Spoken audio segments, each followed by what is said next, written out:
जिसमें कुछ दिनों पहले नमाज पढ़ी गई थी।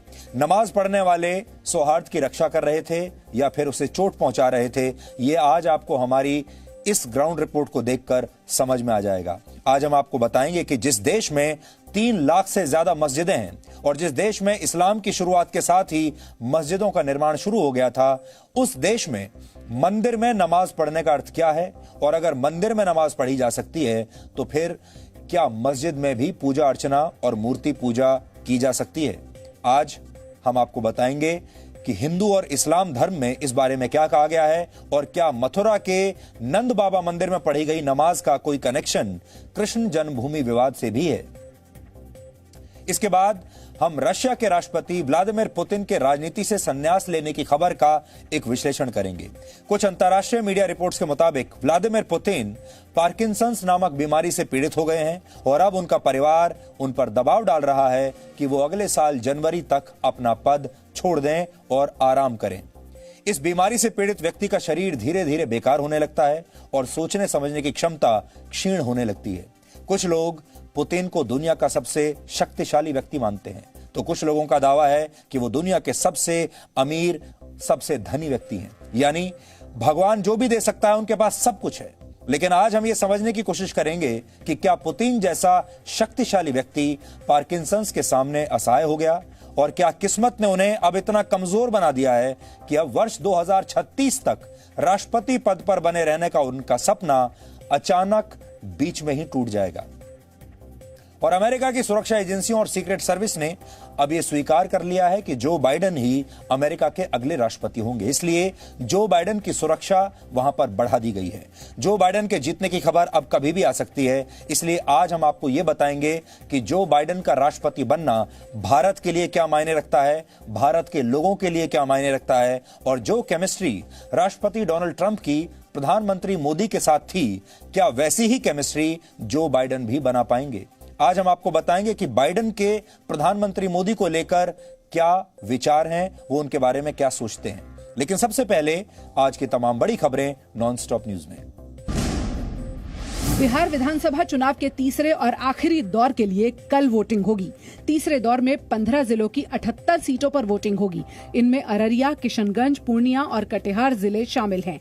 78 सीटों पर कुल 1204 उम्मीदवार मैदान में हैं। तीसरे दौर में 2,35,54,071 मतदाता वोट डालेंगे। बिहार में तीसरे चरण की वोटिंग से पहले आरजेडी नेता अब्दुल बारी सिद्दीकी ने प्रधानमंत्री नरेंद्र मोदी पर विवादित बयान दिया है। उन्होंने प्रधानमंत्री मोदी को दंगे वाला मुख्यमंत्री बताया है। अब्दुल बारी सिद्दीकी ने कहा कि प्रधानमंत्री मोदी गुजरात में गोधरा दंगों के वक्त जब मुख्यमंत्री थे तो वो अपनी गरिमा बरकरार नहीं रख पाए। जो अल्पसंख्यक हैं, जिन्हें आज टारगेट किया जा रहा है, नफरत फैलाया जा रहा है, मगर मोदी जी को ये एहसास नहीं हो रहा कि वे देश के प्रधानमंत्री हैं। उनको अब भी लग रहा है कि वे गुजरात के वही दंगे वाले जो है। अब्दुल बारी सिद्दीकी के बयान पर बीजेपी ने सवाल उठाया है। केंद्रीय मंत्री गिरिराज सिंह ने इसे वोटों के ध्रुवीकरण की कोशिश बताया है। अब्दुल बारी सिद्दीकी जो आरजेडी के नेता हैं, उनका बयान देख करके आश्चर्य हुआ। मोदी को उन्होंने ऐसे शब्दों का प्रयोग किया, यानी गाली दिया, दंगाई कहा। Chief of defence staff general Bipin Rawat ने चीन और पाकिस्तान को चेतावनी दी है। जनरल बिपिन रावत ने national defence college diamond jubilee webinar में कहा कि वास्तविक नियंत्रण रेखा के पास हालात तनावपूर्ण बने हुए हैं। उन्होंने कहा कि भारत का रुख स्पष्ट है और एलएसी पर कोई भी बदलाव स्वीकार नहीं किया जाएगा। Our posturing is unambiguous. We will not accept any shifting of the line of actual control. Chief of defence staff general Bipin Rawat ने कहा कि चीन की सेना को भारत के जवाब का अंदाजा नहीं है, लेकिन भारत को रक्षा डिप्लोमेसी की अहमियत का अंदाजा है। जनरल बिपिन रावत का बयान दोनों देशों की कोर कमांडर स्तर पर 8वें दौर की बातचीत के बीच आया है। जनरल बिपिन रावत ने पाकिस्तान को भी घेरा। उन्होंने पाकिस्तान को इस्लामिक आतंकवाद का गढ़ और ना सुधरने वाला पड़ोसी बताया है। Pakistan has continued to remain the epicenter of armed Islamic insurgency and terrorism. For 3 decades now, the Pakistan Army and its intelligence agency, the ISI, known as the Deep State, have been waging a proxy war in Jammu and Kashmir. General Bipin Rawat ने कहा कि surgical और Balakot strike Pakistan के लिए कड़ा संदेश है कि भारत में आतंकी भेजे तो भारत बख्शेगा नहीं। गृह मंत्री अमित शाह ने पश्चिम बंगाल का दौरा खत्म करते हुए ममता सरकार पर तीखे हमले किए। अमित शाह ने कहा कि ममता सरकार की अराजकता को लेकर जो गुस्सा है उसे अब बीजेपी ही ठीक कर सकती है। मां माटी और मानूस का नारा तुष्टिकरण, तानाशाही और टोलबाजी में परिवर्तित हो गया है। एक मौका मोदी जी के नेतृत्व में भारतीय जनता पार्टी को दे दीजिए। हम 5 साल में सोनार बांग्ला बनाने का आपको वादा करते हैं। मुख्यमंत्री ममता बनर्जी के पश्चिम बंगाल सरकार को अस्थिर करने के आरोप पर अमित शाह ने कहा कि इसकी जरूरत नहीं पड़ेगी।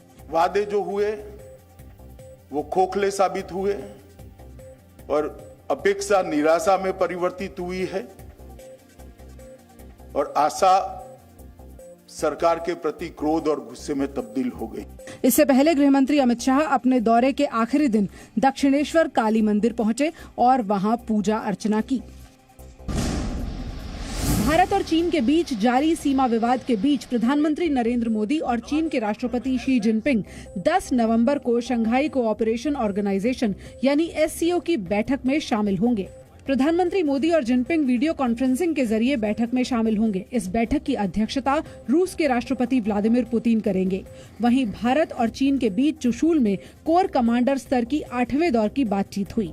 गलवान हिंसा के बाद भारत ने वास्तविक नियंत्रण रेखा से सैनिकों की जल्द वापसी की बात कही थी, लेकिन चीन के सैनिक पेंगोंग झील के उत्तरी किनारे पर मौजूद रहे। इस बीच विदेश मंत्रालय ने कहा है कि भारत बातचीत के जरिए शांतिपूर्ण समाधान की कोशिश जारी रखेगा। Prime Minister will lead the Indian delegation to the 20th summit of the SCO Council of Heads of State.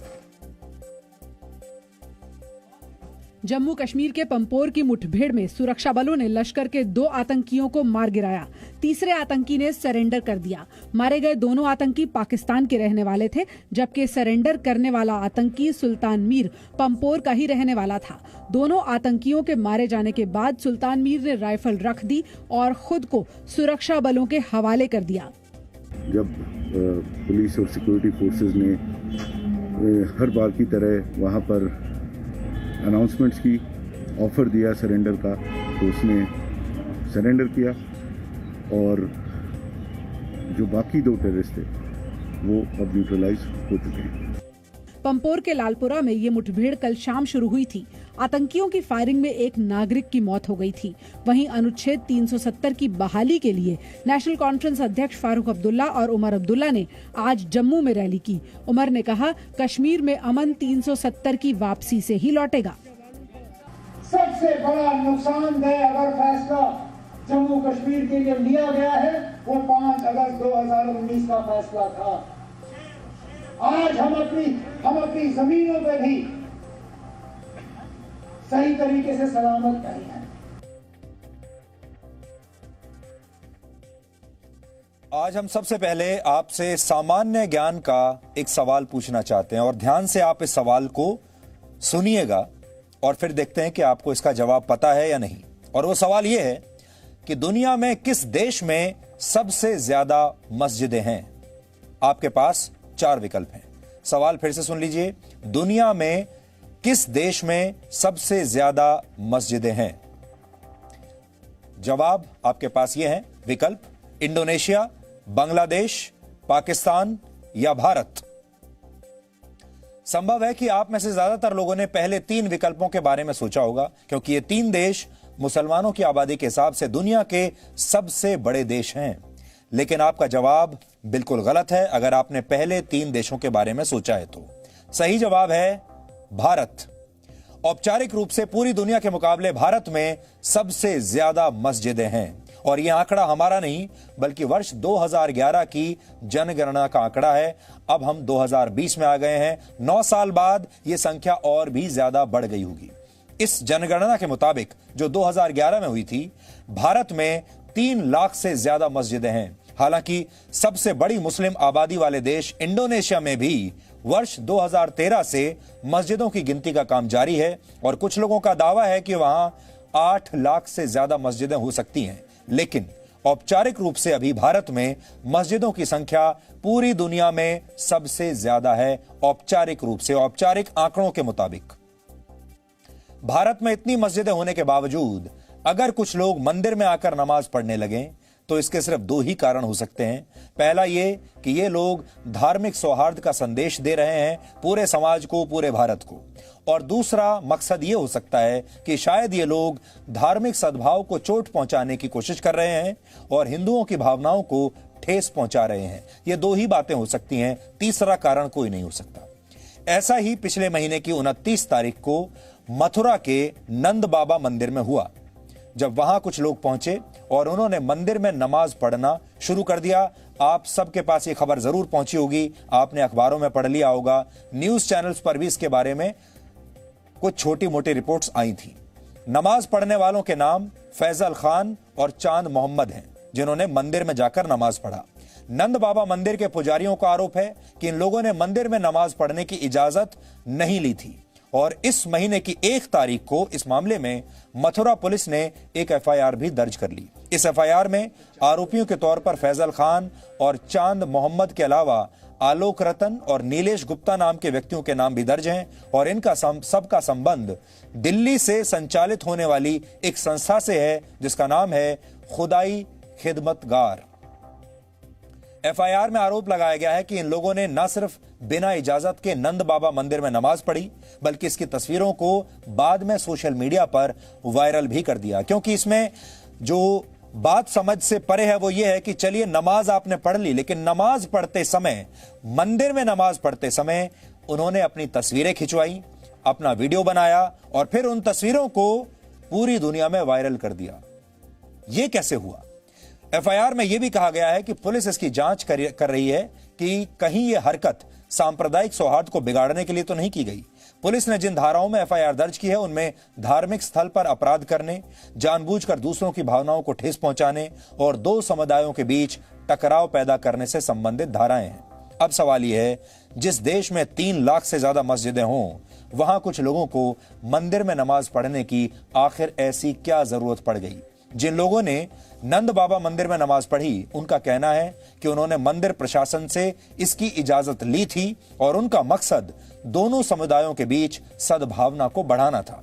लेकिन नंद बाबा मंदिर प्रशासन का कहना है कि आरोपियों ने नमाज पढ़ने को लेकर उनसे कोई बात नहीं की थी। जिस दिन फैजल खान और चांद मोहम्मद ने नंद बाबा मंदिर में नमाज पढ़ी, उस दिन का एक वीडियो हमारे पास है। यह नमाज पढ़े जाने से पहले का वीडियो है। इसमें जो बातचीत है उसे सुनकर ऐसा नहीं लगता कि ये लोग कहीं भी मंदिर में नमाज पढ़ने की बात कह रहे हों। आपको आरोपियों और मंदिर के पुजारियों के बीच उस दिन हुई इस बातचीत का ये वीडियो आज सुनना चाहिए और आज हम आपको उस नंद बाबा मंदिर से पहली विस्तृत ग्राउंड रिपोर्ट दिखाएंगे। दिल्ली से हम वृंदावन तक आए, फिर वृंदावन से मदन टेर से हमने अपनी यात्रा शुरू की और सारे मंदिरों और सब दर्शन के जो स्थल, आप देखिए 5000 साल हो गए लेकिन वो रास्ते जिंदा है, वो मिट्टी जिंदा है। इसलिए जिंदा है कि ये कानून है कुदरत का कि मोहब्बत करने मीरा जिंदा है। राजस्थान की कितनी रानियां हैं जिनको कोई नहीं जानता। 1 लाख पूछ 1.25 लाख नाती, तारावण घर दिया न बाती। और अभी 15 दिन बाद करोड़ों चिराग जलेंगे श्री राम के नाम के। तो क्यों मोहब्बत? तो आप इस समाज को क्या क्या वो देना चाहते हैं? मेरा यही है, देखिए जो सच्चा क्विक फिक्स अगर सच्चा है तो जोड़ करेगा, तोड़ेगा नहीं। अगर क्विक फिक्स आप लाओ और जोड़ो और वो जुड़े नहीं तो आप कहोगे ये नकली है। धर्म अगर सत्य है तो वो जोड़ेगा, और अगर उसमें वो धर्म के नाम पे मैं मस्जिद जाने के बाद और संकीर्ण हो रहा हूँ तो फिर मेरी मस्जिद को बुल्ले शाह कहते ढा दो, मंदिर ढा दो, मस्जिद ढा दो। जैसे एक अस्पताल है उसमें आदमी सही होने जाता है, तो धर्म का यही जो सच्चा रूप है वो ये है कि हम एक दूसरे का दर्द, एक दूसरे की करुणा, एक दूसरे की तकलीफ उसको बर्दाश्त करें। जैसे श्री राम और श्री कृष्ण का रास्ता है, ये तो पैगंबर है। कोई मुसलमान भी मुझसे पूछता है आप क्यों निकले, मैंने ये तो पैगंबर थे श्री कृष्ण। तो आपका यहाँ ब्रिज में बहुत बहुत स्वागत है और आपसे मिलके हमें बहुत ज्यादा प्रसन्नता हुई। और आप अगर आपके पास समय हो तो आज यहीं आप प्रसाद करें दोपहर को। अब से हम जो पाएंगे तो बहुत और ज्यादा समय लेके ये प्रसाद। तो मंदिर के पुजारी ब्रिज में उनका स्वागत कर रहे हैं, क्योंकि ब्रिज में हर धर्म के लोगों का स्वागत होता है। ब्रिज के लोग ही ऐसे हैं और उनकी फितरत में है, वो सबका स्वागत करते हैं, सबको प्यार करते हैं, क्योंकि ब्रिज श्री कृष्ण की भूमि है। और बाद में उन्हें प्रसाद भी खिला रहे हैं। अब इस मामले में फैजल खान की गिरफ्तारी हो चुकी है। इस वीडियो में जो व्यक्ति पुजारियों से बातचीत कर रहा है उसी का नाम फैजल खान है, जिसे गिरफ्तार किया गया बाद में। और इस वीडियो में फैजल खान ने बड़ी अच्छी बातें कही हैं, सद्भावना की बातें कही हैं, जिसे लेकर कोई भी किसी को भी मतभेद नहीं हो सकते। वो जो कह रहे हैं बिल्कुल सही कह रहे हैं। लेकिन इस पूरी बातचीत के दौरान उन्होंने कहीं भी मंदिर में नमाज पढ़ने की इजाजत नहीं मांगी है। पुजारियों ने भी इनकी बातों को बहुत ध्यान से सुना, इनकी प्रशंसा की, इन्हें प्रसाद भी खिलाया और भोजन करके जाने के लिए भी कहा। यह भारत की सभ्यता है, ब्रजभूमि की सभ्यता है और यह भारत की खूबसूरती है। लेकिन जैसे ही इन लोगों ने बिना अनुमति के मंदिर में नमाज पढ़ना शुरू किया, भारत की यह खूबसूरती सवालों के घेरे में आ गई। आपको जानकर बड़ी हैरानी होगी, भारत में 3 लाख से ज्यादा मस्जिदें हैं, बांग्लादेश में 2.5 लाख मस्जिदें हैं, लेकिन पाकिस्तान में मस्जिदों की संख्या को लेकर कोई पुख्ता जानकारी उनकी सरकार के पास भी नहीं है। इंडोनेशिया में भी 5 लाख से लेकर 8 लाख तक मस्जिदें होने का दावा किया जाता है और पूरी दुनिया में करीब 40 लाख मस्जिदें बताई जाती हैं। 40 लाख। लेकिन आपने कई बार लोगों द्वारा हमारे ही देश में नहीं, पूरी दुनिया में सड़कों पर नमाज पढ़ने की तस्वीरें अक्सर देखी होंगी। ऐसी तस्वीरें भारत नहीं, पूरी दुनिया से आती हैं। खासकर शुक्रवार के दिन जब बड़ी संख्या में मुसलमान जुम्मे की नमाज पढ़ने के लिए मस्जिदों में पहुंचते हैं, तो जगह की कमी की वजह से बहुत सारे लोग सड़कों पर ही नमाज पढ़ने लगते हैं और इस दौरान अक्सर ट्रैफिक को रोकना पड़ता है। कुछ देर के लिए उस सड़क पर लोगों का और वाहनों का आना जाना भी रुक जाता है। कई जगह तो ये मस्जिदों के सामने होता है, लेकिन कई जगह ऐसी भी होती हैं जहां आसपास कोई मस्जिद नहीं है और बहुत सारे लोग ऐसे होते हैं जो जहां जगह मिलती है, जिस सड़क पर जगह मिलती है, जिस पार्क में जगह मिलती है, कोई भी जगह हो, वो वहीं पर नमाज पढ़ना शुरू कर देते हैं। फ्रांस जैसे देशों में सड़कों पर मुसलमानों द्वारा नमाज पढ़ना कई बार फ्रांस के गैर मुसलमानों और मुसलमानों के बीच विवाद का विषय अक्सर बन जाता है।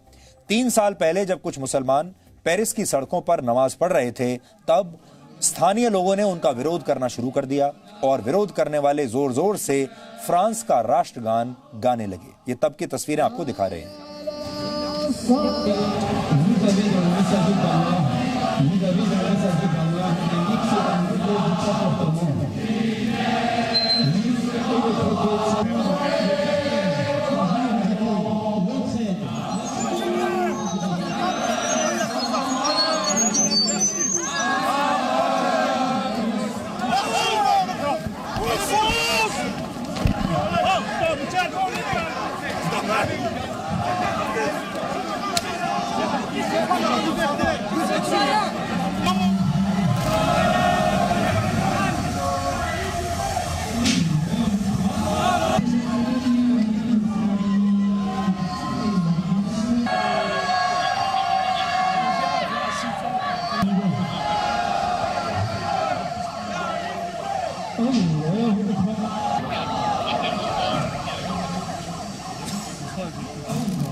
ये तस्वीरें भारत की नहीं हैं, ये तस्वीरें फ्रांस की हैं और ये वीडियो आज का नहीं है, ये 3 साल पुराना वीडियो है, वर्ष 2017 का।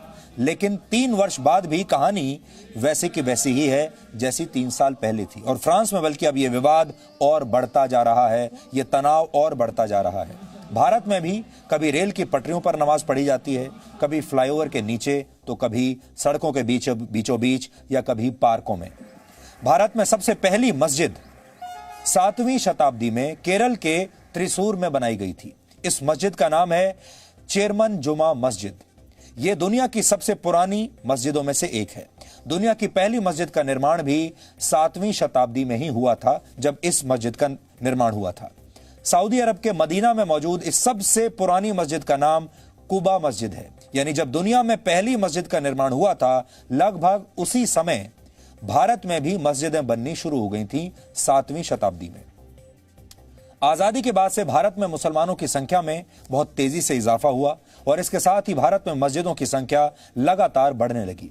1951 से लेकर वर्ष 2011 तक भारत में मुसलमानों की संख्या हर साल औसतन 10% की रफ्तार से बढ़ी है, जबकि पिछले 1 दशक में हिंदुओं की जनसंख्या की वृद्धि की दर 2% से भी कम रही है। यानी एक तरफ 10% की वृद्धि, दूसरी तरफ 2% की वृद्धि। भारत में हिंदुओं की जनसंख्या करीब 96 करोड़ है और मंदिरों की संख्या लगभग 20 लाख है। 96 करोड़ हिंदू हैं और मंदिर हैं 20 लाख, लगभग, कुछ ज्यादा भी हो सकते हैं।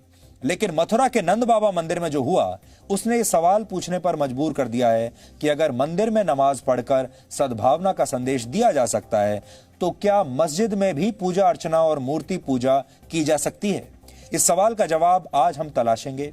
हमने इस बारे में हिंदू और इस्लाम धर्म के जानकारों से पूरी बातचीत की है, लेकिन पहले आप मथुरा से देश की पहली ग्राउंड रिपोर्ट देखिए, जिससे यह साफ हो जाता है कि आखिर मथुरा के नंद बाबा मंदिर में 29 अक्टूबर के दिन हुआ क्या था और क्यों हुआ था और कैसे हुआ था।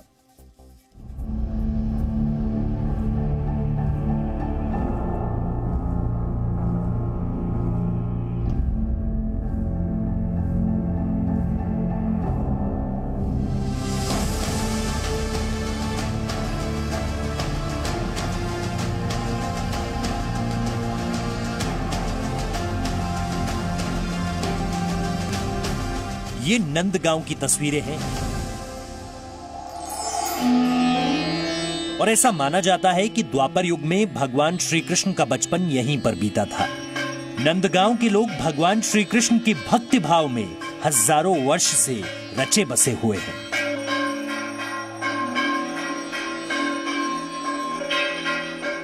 नंदगांव की सबसे ऊंची पहाड़ी पर मौजूद ये नंद बाबा का मंदिर है। 29 अक्टूबर की दोपहर 2 मुस्लिम युवकों ने इसी मंदिर परिसर में नमाज पढ़ी और तस्वीरों को सोशल मीडिया पर वायरल कर दिया। इसके बाद से यह गांव चर्चा का विषय बना हुआ है। 29 अक्टूबर को दोपहर 12 बजे फैजल और चांद मोहम्मद नंद बाबा मंदिर के गेट नंबर 1 से प्रवेश करते हैं। गेट नंबर 1 यही है जिस गेट से इस वक्त हम प्रवेश कर रहे हैं और यहीं से जाते हुए फैजल और चांद मोहम्मद ने मंदिर परिसर में जाकर नमाज पढ़ने की कोशिश की। फैजल खान और चांद मोहम्मद ने सोशल मीडिया पर नमाज पढ़ने के पीछे समाज में सद्भावना बढ़ाने का तर्क दिया था। लेकिन जब हमने मथुरा जाकर सच जानने की कोशिश की तो कहानी निकलकर सामने कुछ और ही आई है। आरती के लिए सब लोग अंदर चले गए थे हम लोग, तो वो यहाँ से निकल के वो घूमते रहे हैं। फिर हमारा एक जो कर्मचारी है जो सफाई कर्मी है वो इधर की साइड में गया नंबर 2 की तरफ, तो उसने कंबल बिछा रखा था गेट नंबर 2 की तरफ। किसने कंबल बिछाया था? ये फैजल खान। अच्छा, फैजल खान था, उसके वो कंबल पे था और उसके साथ में जो मोहम्मद चांद था वो भी खड़ा हुआ था नमाज की मुद्रा में ही। तो हमारा जो सफाई कर्मी है उसने कहा कि भाई ये आप क्या कर रहे हो? तो उसने कहा भाई ये समय तो नमाज का नहीं है और आप मंदिर में नमाज कैसे कर सकते हो? तो बोले हमने पूछ लिया है। उसको गुमराह किया जो सफाई कर्मी था। तो बोले ठीक है मैं पुजारी जी को लेके आ रहा हूँ। तो जैसे ही पुजारी जी आए उन्होंने कहा भाई ये क्या कर रहे हो? तो वो तुरंत यहाँ से गेट नंबर 2 से निकल गए। आपसे क्या उन्होंने ऐसा कुछ कहा कि वो नमाज पढ़ने के लिए यहाँ पर आए हैं? क्योंकि जिस तरह से अलग अलग रिपोर्ट्स में ये दावा किया जा रहा है कि उन्होंने मंदिर से अनुमति ली थी, क्या मंदिर ऐसी अनुमति दे सकता है? नहीं, बिल्कुल ये झूठ है। ये केवल अपने बचाव के लिए वो लोग इस बात को कह रहे हैं। हमसे तो नमाज की कोई बात ही नहीं हुई थी उनकी। मंदिर के पुजारी की बातों से साफ है कि फैजल खान और चांद मोहम्मद ने मंदिर के पुजारियों को धोखा देकर नमाज पढ़ी।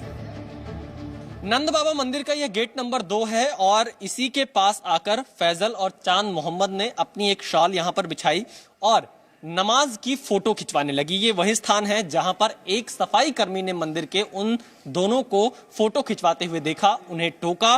टोकने के बाद ज्यादा देर तक चांद मोहम्मद और फैजल यहां नहीं रुके। यहां से उठकर जहां पर उन्होंने फोटो खिंचवाई ये वही स्थान है जो कि आप तस्वीरों में इस वक्त देख पा रहे होंगे और इसी स्थान से उठकर चांद मोहम्मद और फैजल सीधे गेट नंबर 2 से बाहर चले जाते। जब सफाई कर्मी ने उन्हें नमाज पढ़ते देखा तो पहले फैजल और चांद मोहम्मद ने पुजारी से इजाजत मिलने का बहाना किया और जब सफाई कर्मी मंदिर के पुजारी को बुलाने गया तब दोनों वहां से भाग निकले।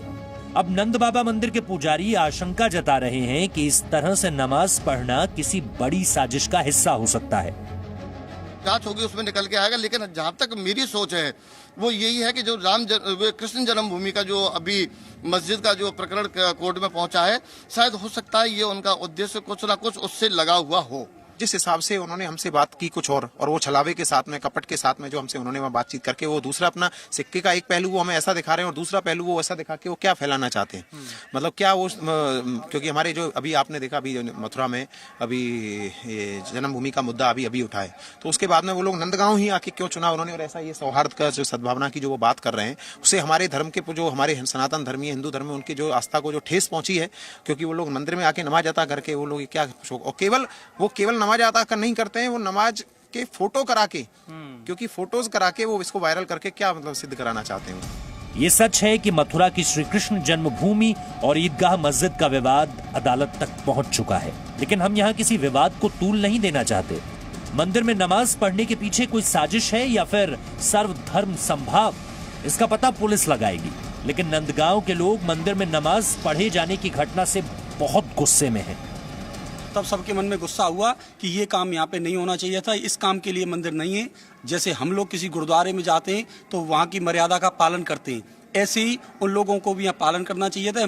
ये नमाज पढ़ने की जगह नहीं है, नमाज यहाँ पढ़ना अलाउ नहीं है। इससे गाँव के सभी लोगों में रोष व्याप्त है। वो गलत काम किया है जी, उन्होंने बहुत गलत काम किया है। ऐसा पहले कभी नहीं हुआ और ना ही भविष्य में होना चाहिए। सवाल यहाँ पर यही उठ रहा है कि आखिरकार चांद मोहम्मद और फैजल ने नमाज पढ़ते हुए फोटो नंद बाबा के मंदिर के इस परिसर में क्यों खिंचवाई।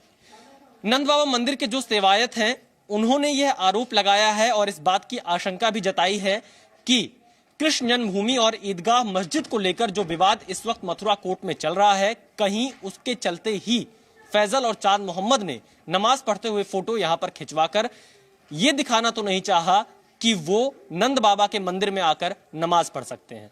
इस बात की आशंका जताई गई है। हालांकि सच्चाई क्या है यह तो जांच में ही पता चलेगा। कैमरामैन एस जयदीप के साथ विशाल पांडे, जी मीडिया, नंदगांव, मथुरा। तो इस विषय पर ये मथुरा से पहली विस्तृत ग्राउंड रिपोर्ट है इस देश में, जो आज हमने आपके बीच प्रस्तुत की है आप सबके लिए, कि आप देख लीजिए, आप समझ लीजिए कि आपको क्या लगता है, क्या विवाद है। इस बीच कुछ मस्जिदों में भी हनुमान चालीसा पढ़े जाने की खबरें आई हैं। 3 दिन पहले मथुरा की ही एक ईदगाह में कुछ लोगों ने हनुमान चालीसा पढ़ी और इस मामले में भी 4 लोगों को हिरासत में लिया गया है। आज उत्तर प्रदेश के बागपत से भी ऐसी खबर आई जहां कुछ लोगों ने एक मस्जिद में हनुमान चालीसा पढ़ी। मस्जिद में हनुमान चालीसा पढ़ने की इजाजत देने वाले मौलवी को 5 लाख रुपए का बॉन्ड भरने के लिए कहा गया है। मंदिर में नमाज पढ़ना और मस्जिद में पूजा अर्चना करना जायज है या नहीं, इस पर हमने आज इस्लाम और हिंदू धर्म के जानकारों से बात की है। इस्लाम के जानकारों का कहना है कि कुरान में साफ साफ लिखा है कि मस्जिद में कोई भी गैर मुसलमान नहीं आ सकता, जबकि हिंदू धर्म के जानकारों का भी यही मानना है कि मंदिर में गैर हिंदुओं का प्रवेश वर्जित है। हालांकि भारत गंगा जमुनी तहजीब का गवाह रहा है। बहुत सारे मुसलमान हिंदू देवी देवताओं का सम्मान करते हैं। बहुत सारे मुसलमान ऐसे हैं, हम खुद ऐसे लोगों को जानते हैं जो इस्लाम धर्म को मानते हैं लेकिन प्रोग्रेसिव हैं और हिंदू देवी देवताओं का उतना ही सम्मान करते हैं, हिंदू त्योहारों का उतना ही सम्मान करते हैं जितने हिंदू करते हैं। और हमारे देश में बहुत सारे हिंदू भी ऐसे हैं जो मज़ारों में जाते हैं, जो दरगाहों पर जाते हैं। आप निजामुद्दीन, दिल्ली में निजामुद्दीन की दरगाह है, अगर आप वहां जाएंगे तो आप पाएंगे कि बड़ी संख्या में हिंदू वहां पर आते हैं। ऐसे ही अजमेर शरीफ में जो दरगाह है वहां पर भी बड़ी संख्या में हिंदू आते हैं और बाकी धर्म के लोग भी वहां पर जाते हैं। लेकिन पहले आप दोनों धर्मों के इन जानकारों की राय सुनिए और फिर हम ये समझने की कोशिश करेंगे कि क्या मंदिर में नमाज पढ़ने का कोई कनेक्शन कृष्ण जन्मभूमि के विवाद से भी है। हर जगह के रूल्स एंड रेगुलेशंस होते हैं। देखिए, इमरजेंसी में जैसे सुनामी आया था तो मस्जिदों में पूजा भी हुई थी, मंदिरों में नमाज भी हुई थी, लेकिन हर जगह के कायदे कवानीन होते हैं। जहाँ तक नमाज का ताल्लुक होता है, नमाज का एक सिलसिला यह है कि भाई आप नमाज जो उसकी जगह है वहाँ पढ़ें, आप मंदिर में क्यों पढ़ेंगे, ठीक है ना। क्योंकि मंदिर में मैं नहीं समझता कि नमाज की इजाज़त है। अगर आपने पढ़ ली, चलिए ठीक है, मजबूरी में पढ़ ली, पढ़ने के बाद आप उसकी मार्केटिंग कर रहे हैं, उसकी ब्रांडिंग कर रहे हैं, ठीक है, उसकी एडवर्टीजमेंट कर रहे हैं, वो बिल्कुल गलत है। उसी तरह से देखिए, जहाँ तक मस्जिद में मैं कुरान की बात कर रहा हूँ, रूल्स और रेगुलेशंस कुरान के और हदीस के, शरे के, इस्लाम के यही कहते हैं कि जिसका जो स्थान है पूजा पाठ करने का वो उसी को वहाँ करना चाहिए। ठीक है, आपने मंदिर में जाके नमाज पढ़ ली, भाई क्यों पढ़ी? क्या कोई कंस्पिरेसी थी? किसी भी प्रकार का आर्य धर्म से इतर आर्य धर्मेतराणाम प्रवेशो निषिद्धा। हमारी जो सनातन परंपरा को जो नहीं मानता है, जो हमारी शास्त्र व्यवस्था को नहीं मानता है, उसको हमारे मंदिर में किसी भी विधर्मी के प्रवेश का निषेध कहा गया है। विशेष करके जो इस तरह की नमाज आदि का जो लोग मंदिरों में घुस करके प्रवेश करके पाठ कर रहे हैं, शास्त्रों में इसकी बहुत निंदा की गई है और उस स्थान को पुनः पवित्र करने के विधान बताए गए हैं। इसलिए हमारे धर्मशास्त्रों में उदारता तो है, औदार्यपूर्ण वो बाहर से मिले, बाहर से उनको आशीर्वाद दिया जाए, मंदिर के बाहर से ड्यूही के बाहर वो प्रणाम कर ले, दूर से प्रणाम कर ले, लेकिन मंदिर में प्रवेश करके, मंदिर के प्रांगण में प्रवेश करके किसी अन्य धर्म की प्रार्थना हमारे देवतागण कभी भी स्वीकार नहीं करते हैं। अब जो लोग ये कह रहे हैं कि मंदिर में नमाज पढ़कर सद्भावना का संदेश देने की बात कर रहे हैं, उन्हें हम ये बताना चाहते हैं कि अयोध्या जन्मभूमि विवाद की सुनवाई जब सुप्रीम कोर्ट में हो रही थी, तब दो बड़ी बातें हुई थी। पहली ये कि सुप्रीम कोर्ट ने माना था कि मस्जिद में नमाज पढ़ना इस्लाम का अभिन्न हिस्सा नहीं है, जबकि विवादित ढांचे को मस्जिद बताते हुए मुस्लिम पक्ष ने यह कहा था कि एक बार जो जगह मस्जिद बन जाती है वो हमेशा मस्जिद ही रहती है। ये तर्क दिए गए थे सुप्रीम कोर्ट में जब राम मंदिर और बाबरी मस्जिद विवाद सुप्रीम कोर्ट में चल रहा था। एक बार जहां मस्जिद बन गई वो जगह हमेशा मस्जिद ही रहती है, यह तर्क दिया गया था। और इसी तर्क के आधार पर मुस्लिम पक्ष ने बाबरी मस्जिद का निर्माण कहीं और करने से इनकार कर दिया था। जब यह कहा गया कि जहां बाबरी मस्जिद है वहां राम मंदिर का निर्माण करने दिया जाए और बाबरी मस्जिद को कहीं और शिफ्ट कर दिया जाए, तब मुस्लिम पक्ष का यह कहना था कि ऐसा नहीं हो सकता। जहां पर एक बार मस्जिद बन गई, जहां पर नमाज पढ़ ली गई, अब वो हमेशा मस्जिद ही रहेगी। ऐसा दावा किया जा रहा है कि नंद बाबा मंदिर में नमाज पढ़े जाने का संबंध श्री कृष्ण जन्मभूमि विवाद से भी हो सकता है। आज आपको संक्षिप्त में श्री कृष्ण जन्मभूमि विवाद के बारे में भी थोड़ा कम शब्दों में हम बताना चाहेंगे। उत्तर प्रदेश के मथुरा में कटरा केशवदेव इलाके में भगवान श्री कृष्ण की जन्मभूमि है, जहां वो पैदा हुए थे, जहां उनका जन्म हुआ था। यहां 13.37 एकड़ जमीन है, जिसका मालिकाना हक श्री कृष्ण जन्मभूमि ट्रस्ट के पास है। इसी जमीन के लगभग 2.5 एकड़ हिस्से में एक मस्जिद भी बनी हुई है।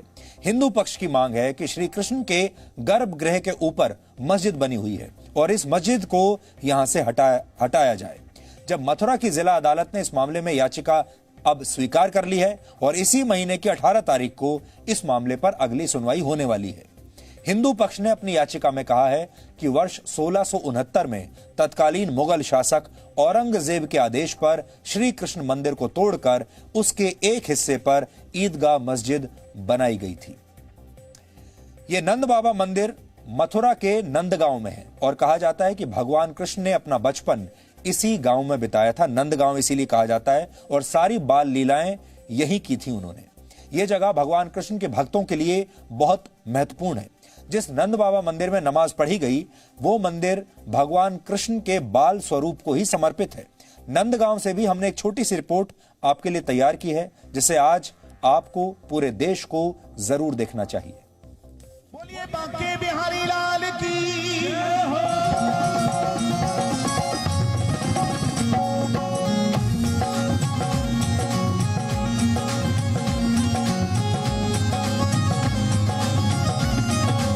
मथुरा भगवान श्री कृष्ण की नगरी है। यहाँ ऐसे कई स्थान हैं जहाँ से भगवान श्री कृष्ण का सीधा संबंध रहा है। उन्हीं में से एक स्थान है नंदगांव। ये गांव मथुरा से 50 किलोमीटर दूर है। हजारों वर्ष तक नंद बाबा के गुरु शांडिल्य ने यहाँ तपस्या की थी। उन्होंने राक्षसों को श्राप दिया था कि पहाड़ी के पास आते ही राक्षस पत्थर बन जाएंगे। ऐसा माना जाता है कि कंस और उसके राक्षसों से बचने के लिए नंद बाबा भगवान श्री कृष्ण को 2 वर्ष की उम्र में ही गोकुल से लेकर यहाँ आ गए थे। यहाँ नंद बाबा के गुरु रहे थे सांडिल मुनि। उन्होंने इस पहाड़ी पर 10,000 वर्ष तपस्या की और कंस के राक्षस दैत्यों ने उनकी तपस्या में विघ्न डाला, उनकी तपस्या को बिगाड़ना चाहा, तो उनके लिए श्राप दे दिया। इस पहाड़ी पर कोई भी क्रूर दृष्टि का आएगा या राक्षस प्रवृत्ति का कोई भी व्यक्ति आएगा तो इस नंदगांव की सीमा में आती, इस नंदीश्वर पहाड़ी की सीमा में आती पत्थर का हो जाएगा। तो पहले नंदीश्वर पहाड़ी थी, तो नंद बाबा गोकुल छोड़ के उनको मालूम पड़ा कि इस पहाड़ी पे वरदान लगा हुआ है, वो श्राप है कंस के लिए, तो नंद बाबा ने गोकुल छोड़ के ये सुरक्षित स्थान समझ के यहीं आके रहे। तो यहीं से हमारे कन्हैया ने जो भी ब्रज मंडल में समस्त लीलाएं की वो नंदगांव से ही रह के की है। नंदगांव भगवान श्री कृष्ण की बाल लीलाओं के लिए जाना जाता है। नंदगांव से बरसाना की दूरी 8 किलोमीटर है। कृष्ण की प्रेमिका राधा बरसाने की थी। आज भी भगवान कृष्ण और राधा के अटूट प्रेम को यहाँ याद किया जाता है। हमारे कृष्ण कन्हैया सुबह यहाँ से गाय चराने के लिए जाते थे और अपनी लीलाओं को करके शाम को यशोदा मैया के पास, जो आप सामने देख रहे हो, इसी घर में आके रहते थे। पहले यहाँ गुफा थी, गुफा रूप में हमारे ठाकुर जी का घर था, उसमें हमारे कन्हैया रहे। कहा जाता है कि 2 साल 3 दिन की उम्र में भगवान श्री कृष्ण को यशोदा मैया और नंद बाबा गोकुल से लेकर नंदगांव पहुंचे थे और यहाँ पर लगभग 9 साल 49 दिन भगवान श्री कृष्ण रहे थे। बाल लीलाएं जितनी भगवान श्री कृष्ण की थी वो नंदगांव में ही हुई थी और उसके बाद 11 साल 52 दिन के जब भगवान श्री कृष्ण हुए तब उन्होंने कंस का वध किया था। नंदगांव का महत्व इसलिए सबसे ज्यादा मथुरा में कहा जाता है क्योंकि जितनी हम लीलाएं भगवान श्री कृष्ण की देखते हैं बचपन की, वो इसी गांव में वो सारी लीलाएं हुई हैं। मथुरा के नंद बाबा मंदिर में होली के समय अनेक रंग देखने को मिलते हैं। उस दौरान यहाँ देश दुनिया से हजारों की संख्या में लोग पहुँचते हैं। नंदगांव मथुरा से विशाल पांडे के साथ ब्यूरो रिपोर्ट, जी मीडिया। आपने देखा होगा कि अब हमारे देश के मीडिया में इस तरह की ग्राउंड रिपोर्टिंग होनी बंद हो गई है और ऐसी जगहों पर तो मीडिया कभी पहुंचता ही नहीं जब तक कि वहां कोई बहुत बड़ा विवाद ना हो जाए, जब तक कि वहां कोई कर्फ्यू ना हो जाए, लोग दंगे ना हो जाएं, सिर्फ तब ऐसी जगहों की रिपोर्टिंग होती है। लेकिन हम आप सबको जागरूक बनाना चाहते हैं, आप सबके सामने ऐसे विषयों को लाना चाहते हैं जो आपको न सिर्फ जागरूक बनाए बल्कि एक अच्छा समाज का निर्माण करने में भी आपकी मदद करें, चाहे वो कोई भी धर्म के लोग हों, चाहे समाज का कोई भी वर्ग हो। ये हमारी कोशिश रहती है। श्री कृष्ण को जब लगने लगा था कि मथुरा में जरासंध से लड़ते हुए उनकी जो सारी शक्ति है वो जाया हो रही है, तब उन्होंने मथुरा को छोड़ने का फैसला किया था। श्री कृष्ण ने तो समय पर रणभूमि को छोड़ दिया, इसलिए उन्हें रणछोड़ कहा जाने लगा। लेकिन आज हम रणभूमि छोड़ने को मजबूर हुए एक नेता की बात करने वाले हैं। अब हम आज की सबसे बड़ी अंतर्राष्ट्रीय खबर की बात करेंगे। अगर आप सोच रहे हैं कि हम आपको अमेरिका के चुनावों का अपडेट देने वाले हैं तो आप थोड़े से गलत हैं, क्योंकि अमेरिका का चुनाव तो आज की सबसे बड़ी खबर है ही, लेकिन उससे भी एक और बड़ी खबर आ गई है और वो ये है कि रशिया के राष्ट्रपति व्लादिमीर पुतिन अगले साल जनवरी में अपना पद छोड़ सकते हैं।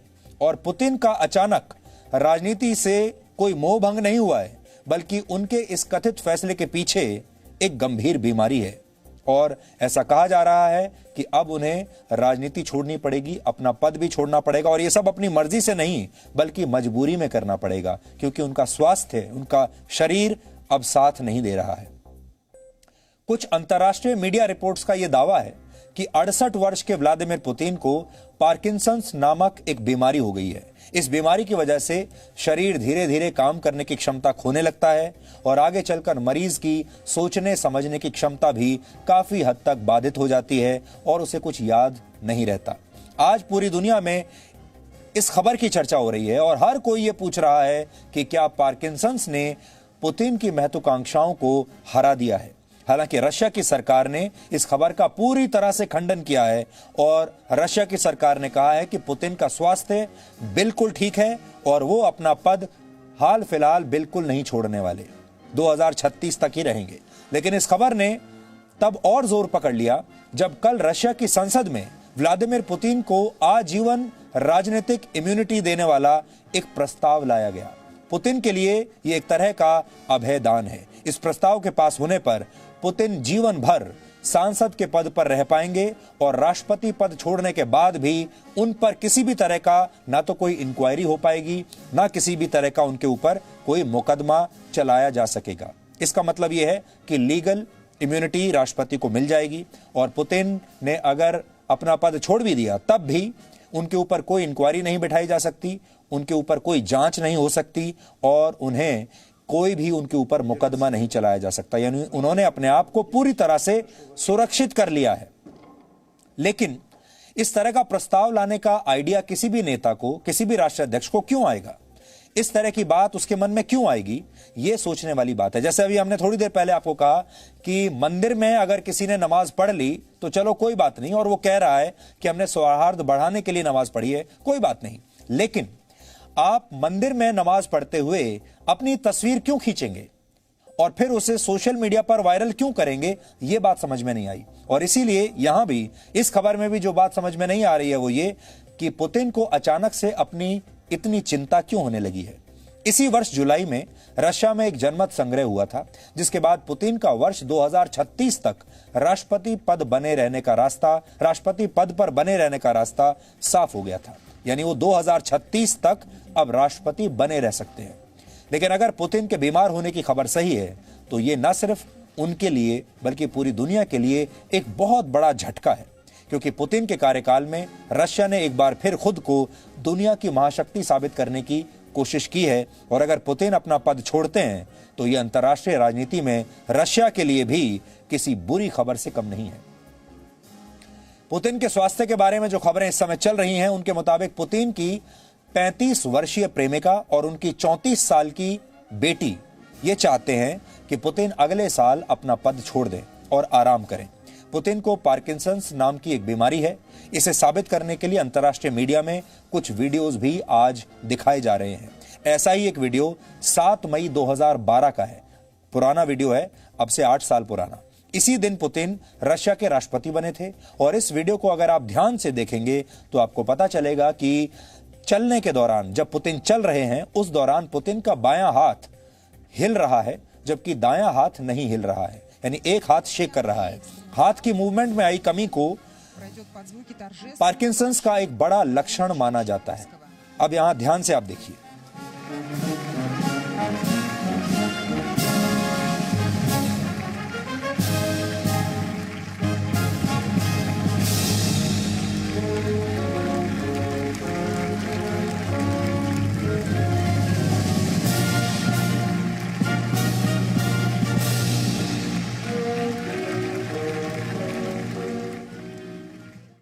तो इस वीडियो को आपने शायद ध्यान से देखा होगा। एक बार फिर से नजर डालिए इस वीडियो पर, बड़ी स्क्रीन पर हम आपको दिखाते हैं। देखिए, पुतिन का दायां हाथ और बायां हाथ, इन दोनों पर नजर डालिए ध्यान से। आप देखेंगे दायां हाथ बिल्कुल स्थिर है, हिल नहीं रहा है, लेकिन बायां हाथ जिस तरीके से वो चल रहे हैं, काफी स्पीड से चलते हैं, काफी गति के साथ चलते हैं, उस हिसाब से अगर आप देखेंगे तो उनका बायां हाथ बिल्कुल नॉर्मल है, जैसा वॉक करते हुए हिलना चाहिए वैसा ही हिल रहा है। लेकिन एक हाथ जो उनका दायां हाथ है, राइट हैंड, वो नहीं हिल रहा है। और बहुत सारे लोगों का कहना है कि ये पार्किंसंस की एक निशानी है, लक्षण है। और ये अगर आप देखेंगे तो थोड़ा सा तिरछा होकर भी चल रहे हैं। इसे भी पार्किंसंस का एक लक्षण माना जाता है, जब व्यक्ति थोड़ा सा तिरछा होकर चलने लगता है। अब दूसरा वीडियो देखिए, ये वर्ष 2014 का है, ये भी पुराना वीडियो है, जब पुतिन ने रशिया के लेनिनग्राड में सैनिकों से मुलाकात की थी और इस दौरान भी पुतिन के दाएं हाथ में मूवमेंट नहीं दिखाई दे रही है। यहां पर भी आप देखिए, सिम्टम्स वही हैं, दायां हाथ स्थिर है, हिल नहीं रहा है, और बायां हाथ जो है, लेफ्ट हैंड जो उनका है, वो लगातार जो प्राकृतिक तरीके से हिल रहा है, जैसा कि उसको होना चाहिए जब कोई आदमी वॉक करता है। और इसी को पार्किंसंस का एक लक्षण माना जाता है। अब दोनों तस्वीरें अगर आप चाहें तो आप देख सकते हैं, दोनों में एक जैसी चाल है, थोड़ा सा तिरछा होकर चल रहे हैं और एक हाथ हिल रहा है और एक हाथ नहीं हिल रहा है, जो कि बहुत अजीब सी बात है। व्लादिमीर पुतिन की उम्र इस समय 68 वर्ष है और अक्सर यह बीमारी 60 वर्ष से ज्यादा उम्र के लोगों को ही अपना शिकार बनाती है। अगर पुतिन वाकई में इस बीमारी का शिकार हो चुके हैं तो आप सोचिए इस खबर में कितना बड़ा सबक छिपा हुआ है। पुतिन न सिर्फ राजनीतिक रूप से दुनिया के सबसे शक्तिशाली नेताओं में से एक माने जाते हैं। बहुत सारे लोग तो ये भी कहते हैं कि वो दुनिया के सबसे शक्तिशाली नेता हैं, बल्कि शारीरिक रूप से भी उन्हें दुनिया के सबसे फिट नेताओं में और सबसे हैंडसम नेताओं में गिना जाता है। अपनी शारीरिक शक्ति का प्रदर्शन अक्सर पुतिन करते रहते हैं। कभी वो पनडुब्बी के जरिए समुद्र में गोता लगाते हैं, कभी बर्फीली नदी में स्नान करते हैं, तो कभी आइस हॉकी खेलकर पुतिन खुद को दुनिया के सामने फिट और स्वस्थ साबित करने की कोशिश करते हैं। और अक्सर आपने ये भी देखा होगा, उनका एक जिम का वीडियो भी रिलीज किया गया था कि यहां पुतिन व्यायाम कर रहे हैं अपने जिम में। और वर्षों से इस तरह के वीडियोस जारी करके पुतिन की एक कोशिश ये रही है कि वो दुनिया भर को ये बता सकें कि वो बहुत फिट हैं, वो बहुत शारीरिक रूप से बहुत शक्तिशाली हैं और उन्हें कोई बीमारी नहीं है। आमतौर पर नेता अपने इस तरह के वीडियोस रिलीज नहीं करते। अगर कोई नेता जिम भी जाता है, व्यायाम भी करता है, बहुत फिट भी है, तो वो अपने तक रखते हैं इस बात को। लेकिन यहां आपने देखा होगा कि पुतिन ने सबसे ज्यादा इस तरह के वीडियोस अपने रिलीज किए हैं। शायद वो दुनिया को कोई संदेश देना चाहते हैं, लेकिन कहते हैं कोई भी व्यक्ति कितना ही शक्तिशाली हो, वो समय से बलवान नहीं हो सकता।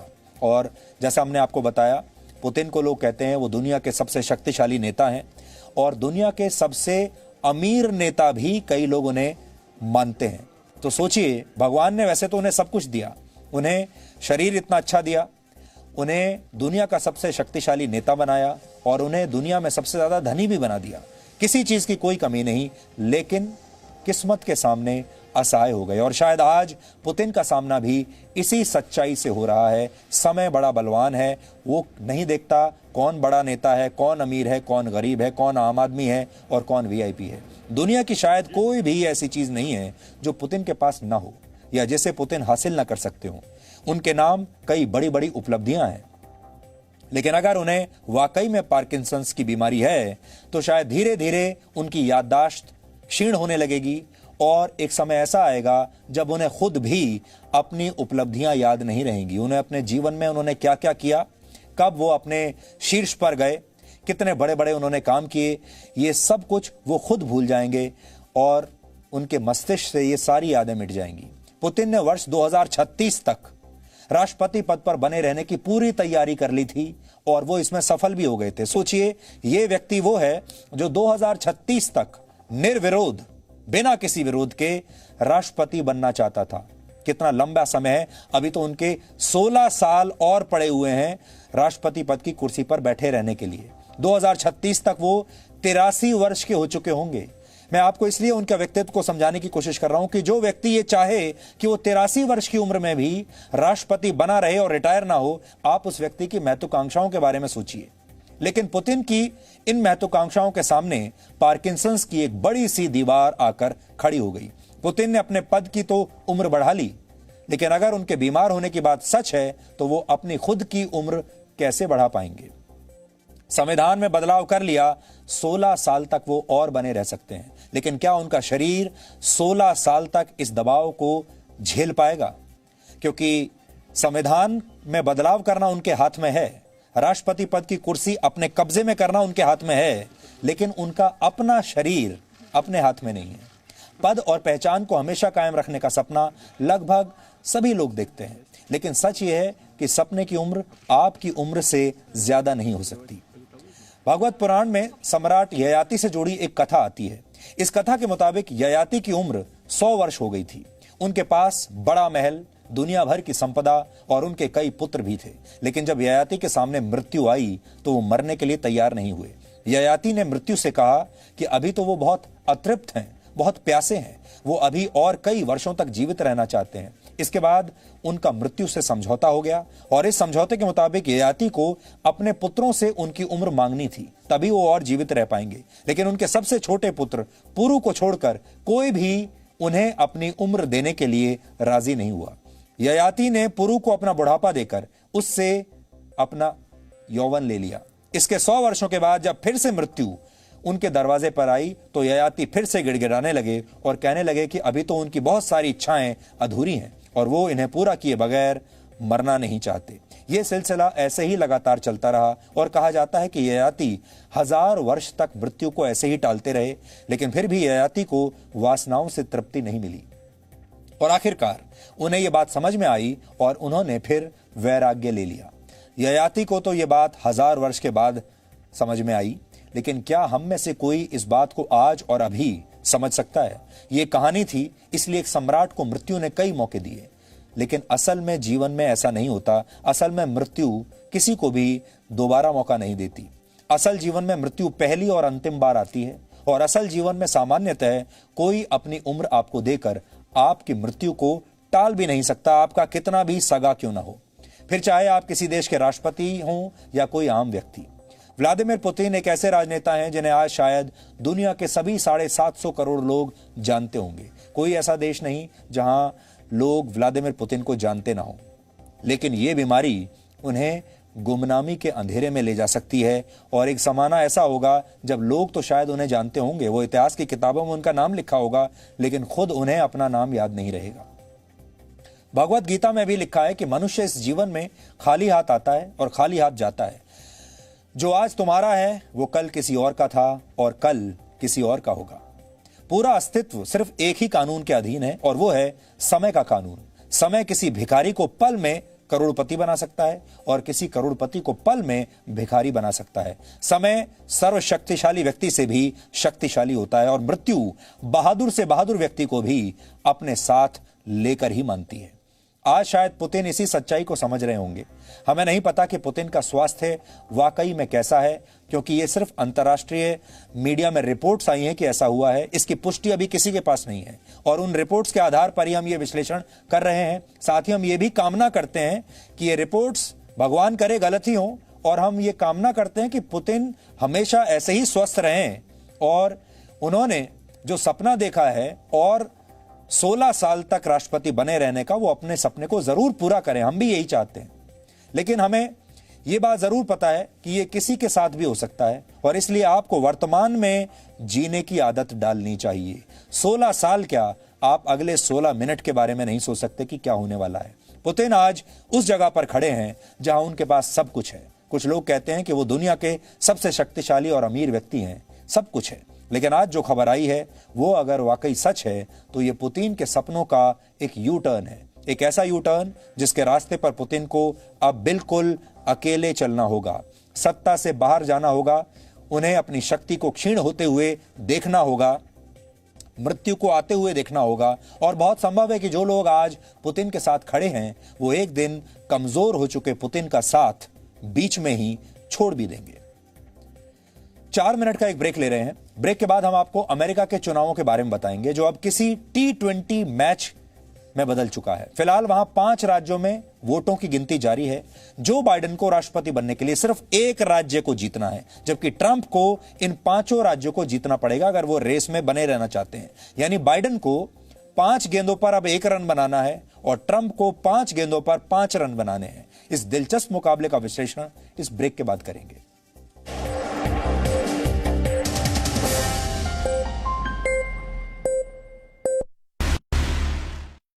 एमबीए का रिजल्ट आया तो मेरे फैमिली मेंबर्स बहुत खुश थे, सपने जैसे उड़ान ही भरने वाले थे, लेकिन अचानक कोरोना ने सब रोक दिया। क्या आप नौकरी को लेकर परेशान हैं? तो अब जी न्यूज पर देखिए रोजगार की हर खबर। जी रोजगार समाचार, दिन भर जी न्यूज पर। 1 साल पहले ग्रेजुएशन कंप्लीट करा था। घर पे सबको बहुत उम्मीदें थी, बेटी है, कुछ करके दिखाएगी। काफी इंटर्नशिप्स भी करी थी कॉलेज में, प्लेसमेंट भी हो ही चुका था, लेकिन कोविड के आते ही सब। क्या आप नौकरी को लेकर परेशान हैं? तो अब जी न्यूज पर देखिए रोजगार की हर खबर। जी रोजगार समाचार, दिन भर जी न्यूज पर। कोविड काल में क्या आप नौकरी को लेकर परेशान हैं? तो अब जी न्यूज पर देखिए रोजगार की हर खबर। जी रोजगार समाचार, दिन भर जी न्यूज पर।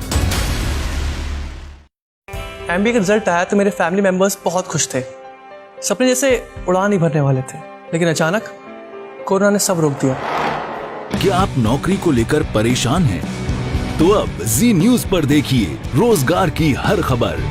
जी रोजगार समाचार, दिन भर जी न्यूज पर। 1 साल पहले ग्रेजुएशन कंप्लीट करा था। घर पे सबको बहुत उम्मीदें थी, बेटी है, कुछ करके दिखाएगी। काफी इंटर्नशिप्स भी करी थी कॉलेज में, प्लेसमेंट भी हो ही चुका था, लेकिन कोविड के आते ही सब। क्या आप नौकरी को लेकर परेशान हैं? तो अब जी न्यूज पर देखिए रोजगार की हर खबर। जी रोजगार समाचार, दिन भर जी न्यूज पर। कोविड काल में क्या आप नौकरी को लेकर परेशान हैं? तो अब जी न्यूज पर देखिए रोजगार की हर खबर। जी रोजगार समाचार, दिन भर जी न्यूज पर। एमबीए का रिजल्ट आया तो मेरे फैमिली मेंबर्स बहुत खुश थे। सपने जैसे उड़ान ही भरने वाले थे, लेकिन अचानक कोरोना ने सब रोक दिया। क्या आप नौकरी को लेकर परेशान हैं? तो अब जी न्यूज पर देखिए रोजगार की हर खबर। जी रोजगार समाचार, दिन भर जी न्यूज पर। 1 साल पहले ग्रेजुएशन कंप्लीट करा था। घर पे सबको बहुत उम्मीदें थी, बेटी है, कुछ करके दिखाएगी। काफी इंटर्नशिप्स भी करी थी कॉलेज में, प्लेसमेंट भी हो ही चुका था, लेकिन कोविड के आते ही सब। क्या आप नौकरी को लेकर परेशान हैं? तो अब जी न्यूज पर देखिए रोजगार की हर खबर। जी रोजगार समाचार, दिन भर जी न्यूज पर। कोविड काल में क्या आप नौकरी को लेकर परेशान हैं? तो अब जी न्यूज पर देखिए रोजगार की हर खबर। जी रोजगार समाचार, दिन भर जी न्यूज पर। एमबीए का रिजल्ट आया तो मेरे फैमिली मेंबर्स बहुत खुश थे। सपने जैसे उड़ान ही भरने वाले थे, लेकिन अचानक कोरोना ने सब रोक दिया। क्या आप नौकरी को लेकर परेशान हैं? तो अब जी न्यूज पर देखिए रोजगार की हर खबर। जी रोजगार समाचार, दिन भर जी न्यूज पर। 1 साल पहले ग्रेजुएशन कंप्लीट करा था। घर पे सबको बहुत उम्मीदें थी, बेटी है, कुछ करके दिखाएगी। काफी इंटर्नशिप्स भी करी थी कॉलेज में, प्लेसमेंट भी हो ही चुका था, लेकिन कोविड के आते ही सब। क्या आप नौकरी को लेकर परेशान हैं? तो अब जी न्यूज पर देखिए रोजगार की हर खबर।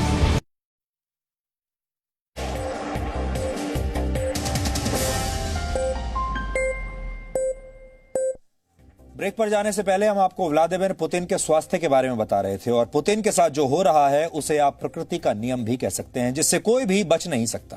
लेकिन अब हम आपको यह भी बताएंगे कि व्लादिमीर पुतिन अपने आप को इस बीमारी से बचाने के लिए क्या क्या कर सकते हैं। वैसे उन्हें हमारी राय की जरूरत नहीं है, उनके पास दुनिया के सर्वश्रेष्ठ डॉक्टरों की टीम होगी और वो दुनिया का बेहतरीन इलाज ले सकते हैं। लेकिन इस सब से आप क्या सीख सकते हैं? इस समय पूरी दुनिया में करीब 1 करोड़ लोग पार्किंसन से पीड़ित हैं। यह बीमारी तब होती है जब मस्तिष्क में मौजूद नर्व सेल्स यानी कोशिकाएं मरने लगती हैं, और यह तब होता है जब शरीर में डोपामाइन नामक एक रसायन की कमी होने लगती है और दिमाग में मौजूद न्यूरॉन्स की संख्या घटने लगती है। इसके लक्षण हैं हाथों और पैरों में कंपन, शरीर की मूवमेंट में गिरावट, मांसपेशियों का लचीलापन खत्म होना, शरीर का संतुलन बिगड़ने लगता है, बोलने में परेशानी होने लगती है और लिखना भी मुश्किल हो जाता है।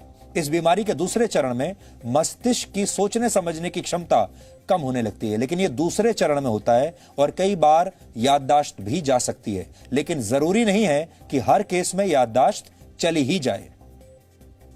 इस बीमारी का कोई इलाज नहीं है। सोचिए कैसी बीमारी है, कोई इलाज नहीं है, लेकिन फिजियोथेरेपी और कुछ दवाओं के जरिए इसे कुछ हद तक नियंत्रित किया जा सकता है, इसे स्लो किया जा सकता है।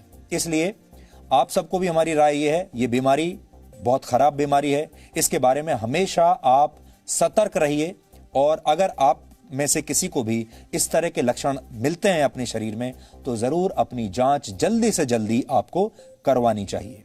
पुतिन की जो छवि है वो एक बड़े फिट और स्वस्थ नेता की है, और हो सकता है कि उनकी फिटनेस इस बीमारी से लड़ने में उनके काफी काम आए, क्योंकि उन्होंने जीवन भर अपने शरीर पर भी बहुत इन्वेस्ट किया है, बहुत व्यायाम किया है, और वो दुनिया के सबसे फिट और स्वस्थ नेताओं में से एक हैं। लेकिन आमतौर पर इस बीमारी का पता लगने के बाद व्यक्ति 10 से 20 वर्ष तक ही जीवित रह पाता, यानी लगभग उतना ही जितना पुतिन राष्ट्रपति पद पर बने रहना चाहते हैं। हालांकि पुतिन के एक हाथ में मूवमेंट ना होने का जो दावा किया जा रहा है उसका संबंध उनकी केजीबी की ट्रेनिंग से भी हो सकता है। आप सब जानते हैं पुतिन ने केजीबी में काम किया है, वो केजीबी के एजेंट रहे हैं, क्योंकि ऐसा भी कहा जाता है कि इस ट्रेनिंग के दौरान, यानी जब वो केजीबी में काम करते थे जो कि रशिया की सीक्रेट सर्विस है, इस ट्रेनिंग के दौरान उन्हें सिखाया गया था कि जिस जेब में आप अपनी गन रखते हैं उस तरफ के हाथ को चलते हुए तेजी से नहीं हिलाना चाहिए। खबरों के मुताबिक अब पुतिन जल्द ही रशिया के नए प्रधानमंत्री की घोषणा कर सकते हैं और उन्हें पुतिन स्टाइल की राजनीति के लिए तैयार कर सकते हैं। लेकिन यहां इस वीडियो पर हम आपको यह बता दें कि इस वीडियो का एक विश्लेषण जो पुतिन की टीम है वो ये भी करती है कि क्योंकि वो केजीबी के एजेंट रहे हैं, उनकी ट्रेनिंग रही है और जीवन भर उन्होंने अपने सीधे जहां उनका हाथ है यहां गन रखा होगा, इस वजह से भी हो सकता है जीवन भर गन रखने की वजह से अपने सीधे दाहिने हाथ की तरफ उनका दाहिना हाथ इसी तरह अब रह गया हो, दाहिने हाथ को हिलाने की उनकी आदत जो है वो ऐसे ही बरकरार रही हो, क्योंकि उनकी ट्रेनिंग इस प्रकार की हुई है। इसे वो लोग और ज्यादा बेहतर तरीके से एक्सप्लेन कर पाएंगे जिन्होंने इस तरह के काम, इस तरह का प्रोफाइल उन्होंने रखा है, जो जानते हैं कि गन जब रखी जाती है तो उसको लेकर क्या ट्रेनिंग होती है और हाथ का मूवमेंट तब कैसा होता है अगर आप हर समय गन रखते हैं। समय का चक्र पुतिन के लिए तो मुश्किलें लाया ही है। डोनाल्ड ट्रंप का भी समय आजकल अच्छा नहीं चल रहा है। अमेरिका और पूरी दुनिया में इस समय यह मजाक चल रहा है कि ट्रंप है कि मानता नहीं, क्योंकि अमेरिका के राष्ट्रपति डोनाल्ड ट्रंप हार मानने के लिए तैयार ही नहीं है। अमेरिका के 5 राज्यों में अब भी वोटों की गिनती हो रही है।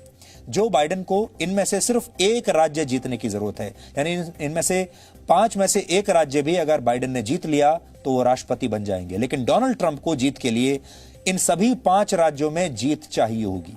अगर क्रिकेट की भाषा में हम बात करें तो बाइडेन को आखिरी के 5 गेंदों में सिर्फ 1 रन बनाना है। उनका लक्ष्य बड़ा आसान है, 1 रन भी बना लिया तो जीत जाएंगे। जबकि ट्रंप को आखिरी 5 गेंदों में 5 रन ही बनाने पड़ेंगे, तभी आगे उनका कोई चांस है। और अभी एक और बड़ी खबर आई है, अमेरिका के जॉर्जिया में अब वोटों की दोबारा से गिनती की जाएगी। जॉर्जिया में अंतिम गिनती तक बहुत कम अंतर से बाइडेन आगे थे और दोबारा गिनती का एक मतलब यह भी है कि इस चुनाव के नतीजे सामने आने में अब और ज्यादा समय लग सकता है। 3 दिनों से अमेरिका में वोटों की गिनती चल रही है। हालांकि अमेरिका की सीक्रेट सर्विस ने जो बाइडेन की सुरक्षा को अब बढ़ा दिया है, यानी सीक्रेट सर्विस ने भी अब एक तरह से स्वीकार कर लिया है कि बाइडेन ही अमेरिका के अगले राष्ट्रपति होंगे।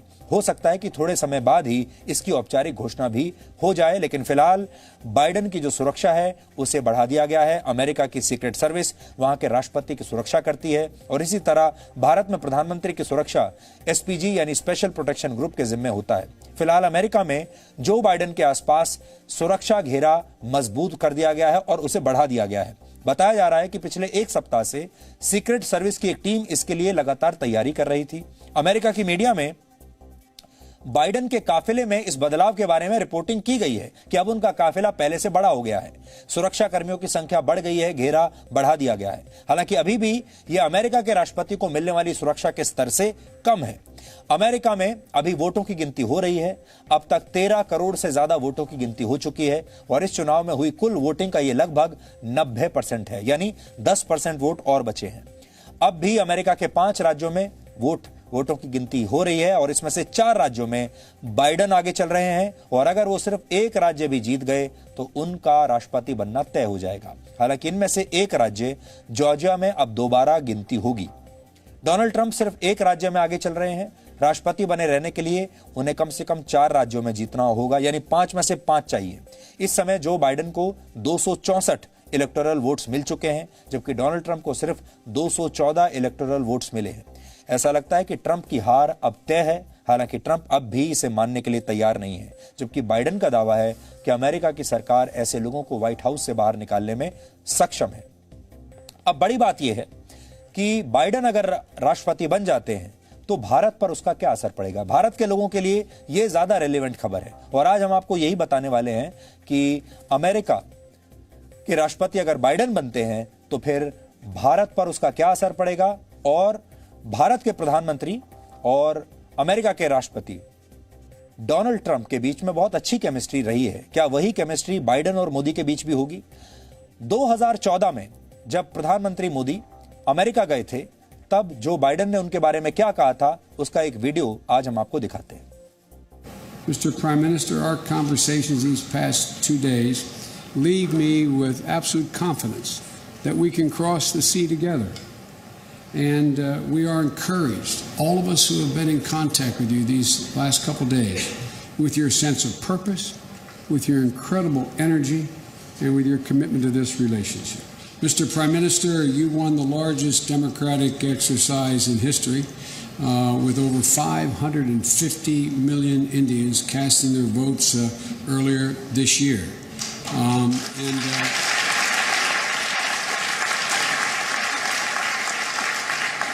You campaigned on some of the very goals we hope to achieve in this relationship. Greater investment in India's economy, a modernized defense sector, and inclusive growth for both of our people. तो ये जो आपने बयान सुना Joe Biden का, ये 2014 का बयान है, जब प्रधानमंत्री बनने के बाद नरेंद्र मोदी पहली बार अमेरिका के दौरे पर गए थे। उस समय अमेरिका के राष्ट्रपति थे बराक ओबामा और जो बाइडेन उस समय अमेरिका के उपराष्ट्रपति थे। तब प्रधानमंत्री मोदी और जो बाइडेन के बीच मुलाकात हुई थी और इस मुलाकात के बारे में बाइडेन ने जो बातें कही थी वो अभी हमने आपको सुनाई हैं। और अब ये दोनों नेता, अगर बाइडेन दोबारा राष्ट्रपति अब बन गए, तो अब दोनों नेता एक बार फिर से आमने सामने होंगे और ये देखना दिलचस्प होगा कि इन दोनों की आपसी केमिस्ट्री कैसी रहती है। अब आप ये भी जानना चाहेंगे कि अमेरिका का अगला राष्ट्रपति बनने के बाद अलग अलग मुद्दों पर जो बाइडेन का स्टैंड क्या होगा। 77 वर्ष के बाइडेन हमारे लिए और दुनिया के लिए क्या विचार रखते हैं, उनकी नीतियां कितनी अलग होंगी। इस समय अमेरिका और भारत की सबसे बड़ी चिंता चीन है, इसलिए बाइडेन के लिए पहली प्राथमिकता होगी चीन के विस्तारवाद को रोकना। अमेरिका और चीन के बीच का तनाव बाइडेन के आने के बाद भी ऐसे ही जारी रह सकता है। अमेरिका में सरकारें आती जाती रहती हैं, लेकिन वहां की विदेश नीति में बड़े बदलाव बहुत कम होते हैं। वहां ऐसा नहीं होता कि सरकार बदल गई तो विदेश नीति भी बदल जाए। इस समय अमेरिका की विदेश नीति चीन के खिलाफ है और यह नीति आगे भी ऐसे ही कायम रह सकती है। बाइडेन और ट्रंप की भारत के प्रति विदेश नीति में बहुत ज्यादा अंतर नहीं है, इसलिए भारत और अमेरिका के संबंधों में बदलाव होने की संभावना न के बराबर है। कहा जा रहा है कि इस चुनाव में भारतीय मूल के ज्यादातर लोगों ने बाइडेन को ही वोट दिया है, यानी अब बाइडेन पर भारत के साथ व्यापारिक संबंध बेहतर करने का दबाव होगा। अमेरिका में प्रेसिडेंशियल इलेक्शन के दौरान चुनाव प्रचार में बाइडेन की पार्टी ने Jammu Kashmir, national register of citizens और सिटीजनशिप अमेंडमेंट एक्ट का मुद्दा उठाया था। हालांकि एक्सपर्ट्स मानते हैं कि बाइडेन के राष्ट्रपति बनने के बाद इन मुद्दों पर चर्चा होने की संभावना बहुत कम है, क्योंकि उस समय जब बाइडेन ने अपने चुनाव प्रचार में कश्मीर के बारे में विवादास्पद टिप्पणियां की हैं, ऐसा नहीं है कि नहीं की हैं, और हो सकता है उस समय वो पाकिस्तान मूल के जो वोटर्स हैं उनको लुभाने की कोशिश कर रहे होंगे और वहां पर जो दूसरे वोटर्स हैं जो भारत के विरोधी हैं, उसमें से ज्यादातर पाकिस्तान के वोटर्स हैं, उनको अपने साथ लाने के लिए जो बाइडेन और उनकी टीम ने कई बार कश्मीर विरोधी अपने बयान दिए हैं। लेकिन अब जब वो राष्ट्रपति बन जाएंगे तो वो अमेरिका की विदेश नीति से बंध जाएंगे। शायद आपने भी सुना होगा, बाइडेन के राष्ट्रपति बनने की खबरों से पाकिस्तान की सरकार बहुत खुश है। ट्रंप के कार्यकाल में अमेरिका और पाकिस्तान के संबंध अपने सबसे निचले स्तर पर थे, लेकिन बाइडेन पुराने राजनयिक हैं और पाकिस्तान के साथ उनके संबंध अच्छे रहे हैं। वर्ष 2008 में पाकिस्तान की सरकार ने बाइडेन को अपने दूसरे सर्वोच्च नागरिक सम्मान हिलाल पाकिस्तान से सम्मानित भी किया था। 2011 में अमेरिका की स्पेशल फोर्स ने दुनिया के मोस्ट वांटेड आतंकवादी ओसामा बिन लादेन को पाकिस्तान में मार डाला था। उस समय बाइडेन अमेरिका के उपराष्ट्रपति थे। हालांकि तब बाइडेन ने पाकिस्तान में इस ऑपरेशन का विरोध किया था, यह बात आप याद रखिएगा। उन्होंने इस ऑपरेशन का विरोध किया था। अमेरिका और रशिया दुनिया के दो सबसे ताकतवर देश हैं। विशेषज्ञों के मुताबिक बाइडेन के राष्ट्रपति बनने के बाद रशिया से अमेरिका के संबंधों में और तनाव आ सकता है और रशिया पर नए प्रतिबंध लगाए जा सकते हैं, क्योंकि डोनाल्ड ट्रंप पुतिन के साथ जैसे संबंध रखते थे वैसे बाइडेन के नहीं होंगे। यह अभी खबर आगे और चलती रहेगी, कुछ दिनों और कुछ सप्ताहों तक भी ये खबर चलेगी। तो हम आपके सामने बाइडेन की जो नई नीतियां होंगी, बाइडेन एक नेता के तौर पर हमारे लिए कैसे हैं, यानी भारत के लिए, इस पर हमारी ये आपके साथ बातचीत और ये विश्लेषण ऐसा नहीं है कि आज ही खत्म हो जाएगा, ये चलता रहेगा। लेकिन आज का समय यहां समाप्त हो रहा है, इसलिए अब आखिर में आज का सवाल, आज आपको यह बताना है कि बास्केटबॉल के खेल की रचना किसने की थी। आप इस पर रिसर्च कीजिए। ब्रेक के बाद हम आपको इस सवाल का जवाब बताएंगे।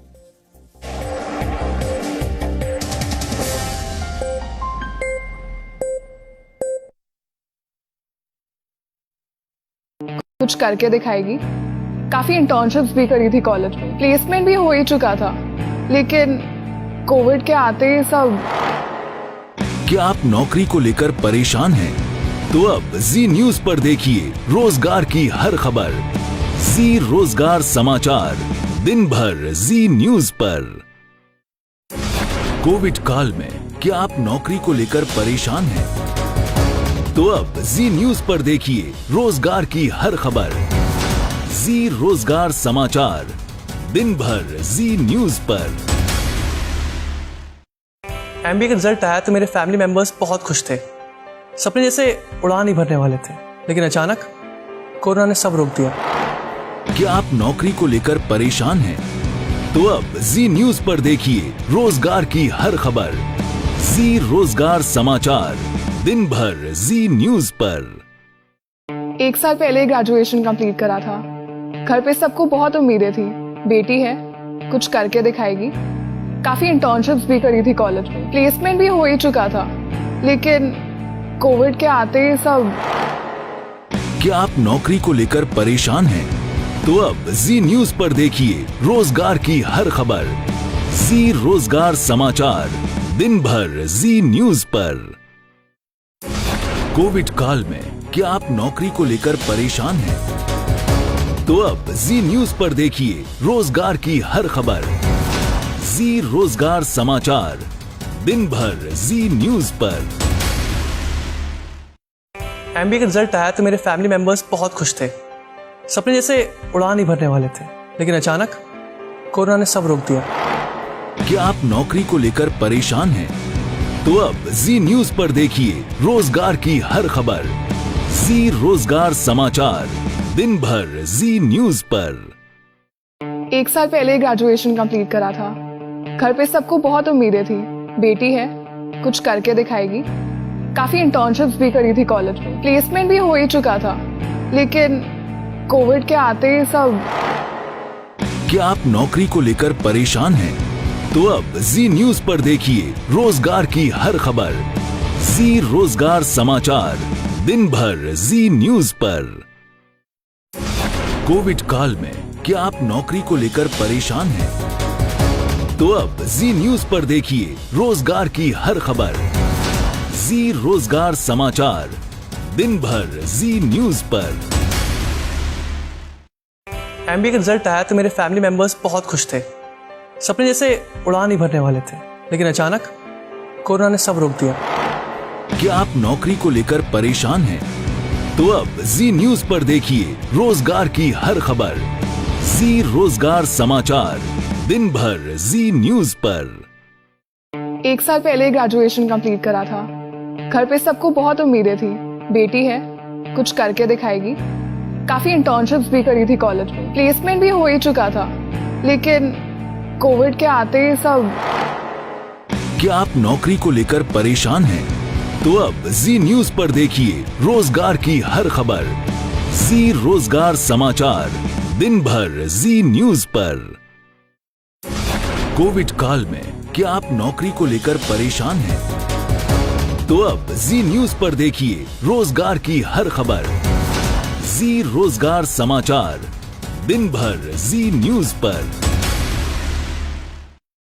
एमबीए का रिजल्ट आया तो मेरे फैमिली मेंबर्स बहुत खुश थे। सपने जैसे उड़ान ही भरने वाले थे, लेकिन अचानक कोरोना ने सब रोक दिया। क्या आप नौकरी को लेकर परेशान हैं? तो अब जी न्यूज पर देखिए रोजगार की हर खबर। जी रोजगार समाचार, दिन भर जी न्यूज पर। 1 साल पहले ग्रेजुएशन कंप्लीट करा था। घर पे सबको बहुत उम्मीदें थी, बेटी है, कुछ करके दिखाएगी। काफी इंटर्नशिप्स भी करी थी कॉलेज में, प्लेसमेंट भी हो ही चुका था, लेकिन कोविड के आते ही सब। क्या आप नौकरी को लेकर परेशान हैं? तो अब जी न्यूज पर देखिए रोजगार की हर खबर। जी रोजगार समाचार, दिन भर जी न्यूज पर। कोविड काल में क्या आप नौकरी को लेकर परेशान हैं? तो अब जी न्यूज पर देखिए रोजगार की हर खबर। जी रोजगार समाचार, दिन भर जी न्यूज पर। एमबीए का रिजल्ट आया तो मेरे फैमिली मेंबर्स बहुत खुश थे। सपने जैसे उड़ान ही भरने वाले थे, लेकिन अचानक कोरोना ने सब रोक दिया। क्या आप नौकरी को लेकर परेशान हैं? तो अब जी न्यूज पर देखिए रोजगार की हर खबर। जी रोजगार समाचार, दिन भर जी न्यूज पर। 1 साल पहले ग्रेजुएशन कंप्लीट करा था। घर पे सबको बहुत उम्मीदें थी, बेटी है, कुछ करके दिखाएगी। काफी इंटर्नशिप्स भी करी थी कॉलेज में, प्लेसमेंट भी हो ही चुका था, लेकिन कोविड के आते ही सब। क्या आप नौकरी को लेकर परेशान हैं? तो अब जी न्यूज पर देखिए रोजगार की हर खबर। जी रोजगार समाचार, दिन भर जी न्यूज पर। कोविड काल में क्या आप नौकरी को लेकर परेशान हैं? तो अब जी न्यूज पर देखिए रोजगार की हर खबर।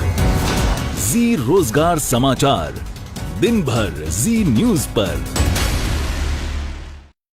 एमबीए का रिजल्ट आया तो मेरे फैमिली मेंबर्स बहुत खुश थे।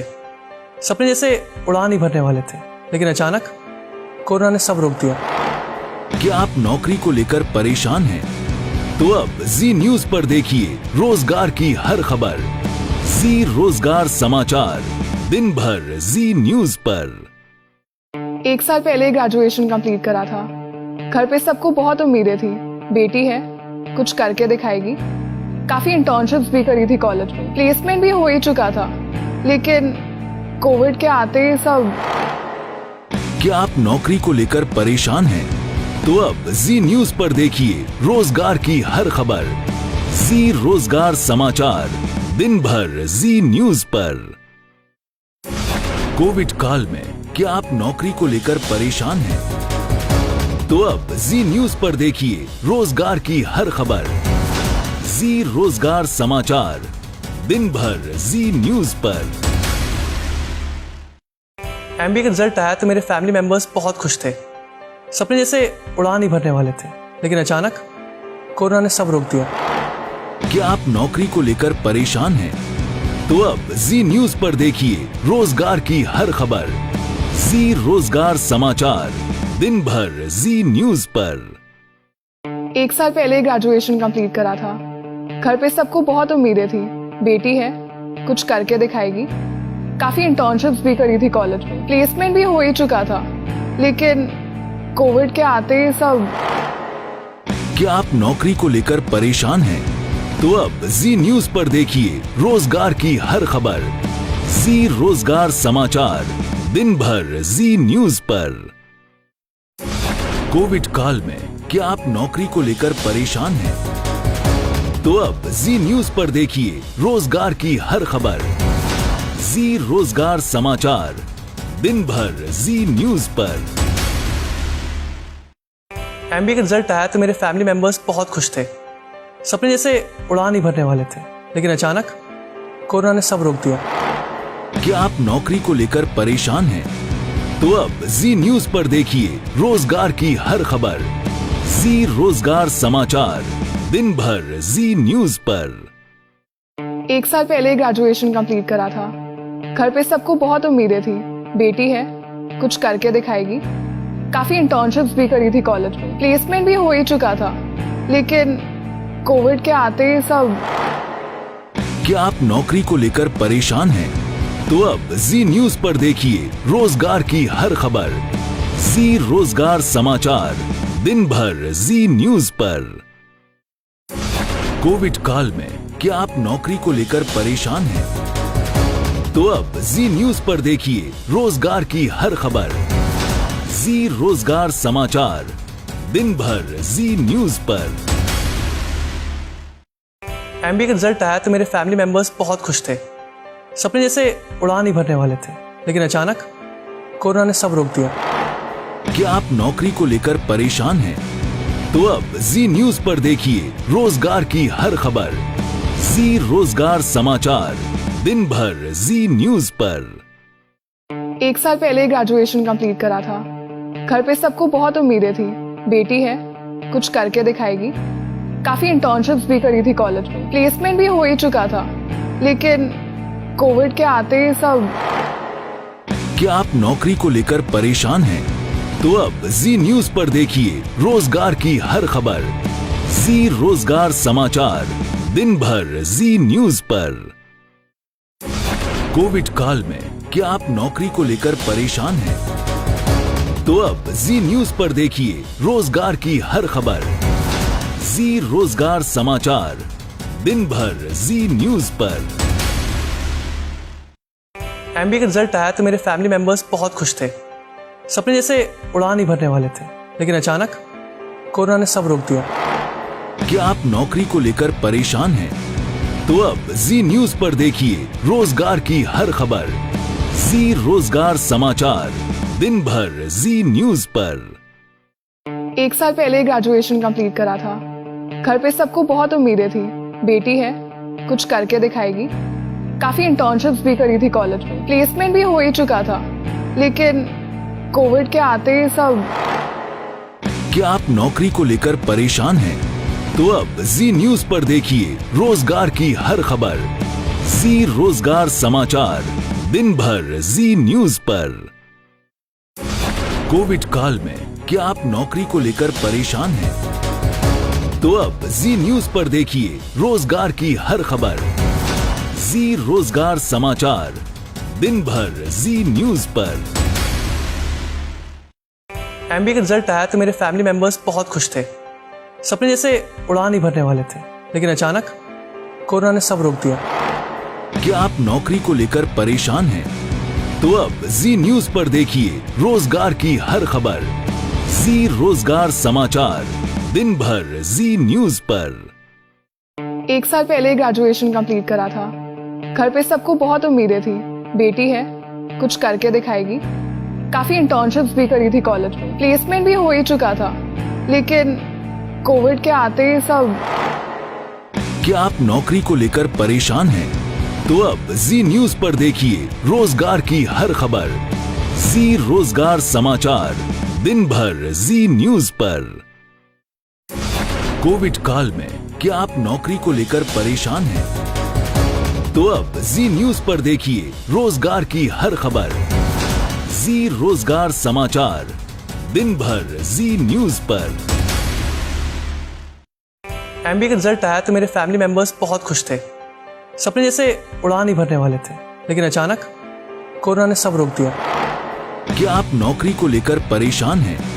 तो अब जी न्यूज पर देखिए रोजगार की हर खबर। जी रोजगार समाचार, दिन भर जी न्यूज पर। 1 साल पहले ग्रेजुएशन कंप्लीट करा था। घर पे सबको बहुत उम्मीदें थी, बेटी है, कुछ करके दिखाएगी। काफी इंटर्नशिप्स भी करी थी कॉलेज में, प्लेसमेंट भी हो ही चुका था, लेकिन कोविड के आते ही सब।